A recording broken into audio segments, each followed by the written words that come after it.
Welcome to Rama village story. দেখো এখানে আমি কেটে নিয়েছি, দেখো আলু কেটে নিয়েছি, পটল কেটে নিয়েছি, টমেটো কেটে নিয়েছি। চলো আজকে তোমাদেরকে রেসিপি বানাইয়ে দেখাবো। দেখো এখানে তারপর আমি লঙ্কা গুঁড়ো নিয়েছি, হলুদ গুঁড়ো নিয়েছি, ধনে গুঁড়ো নিয়েছি, তেজপাতা আর গোটা গরম মশলা আর একটা শুকনো লঙ্কা নিয়ে নিয়েছি। তারপর দেখো আমি এখানে নিয়েছি, দেখো আদা বেটে রেখেছি আর জিরে বেটে রেখেছি। আর এখানে নিয়েছি দেখো টক দই নিয়েছি। এখানে দেখো নিয়েছি একটু চিনি নিয়েছি। তারপর ওখানে দেখো আমি সর্ষের তেল নিয়েছি। আমি দেখো আজকে বানাবো মানে দই পটল বানাবো, একবারে সম্পূর্ণ নিরামিষভাবেই বানাবো, নিরামিষ। তারপর দেখো আমি এখানে মানে আঁচের উনুনেই রান্নাটা বানাবো। তারপর এখানে দেখো আমি কড়া বসিয়ে দিয়েছি, কড়াই তেল দিয়ে আমার মানে তেলটা গরম হয়ে এসেছে। তারপর আমি ওর মধ্যে দিয়ে দিচ্ছি কেটে রাখা পটলটাকে ভালো করে ভেজে নেবো। দেখো চলো তোমরা পুরো ভিডিওটা দেখতে থাকো। দেখো পটল ভাজা হয়ে গেছে। তারপর আমি ওই তেলের মধ্যে আলুগুলোকে আমি ভালো করে ভেজে নিচ্ছি।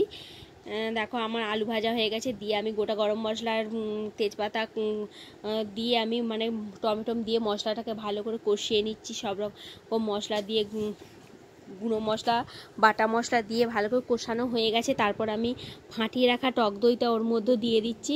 দিয়ে আমি ভালো করে মশলাটাকে কষাতে থাকবো।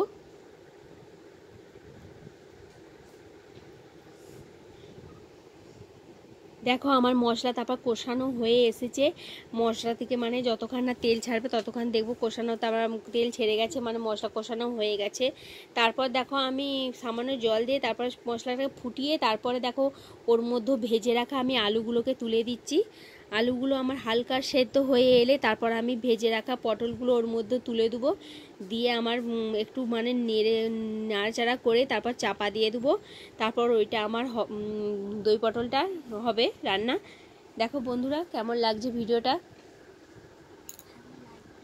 দেখো আমার মানে দই পটলটা একদম কমপ্লিট হয়ে গেছে। কেমন লাগছে যদি ভালো লেগে থাকে একটা লাইক করো, একটা কমেন্ট করো, একটা সাবস্ক্রাইব করো, আমাদের পাশে থেকো। আমি ভিডিওটা এখানে শেষ করছি।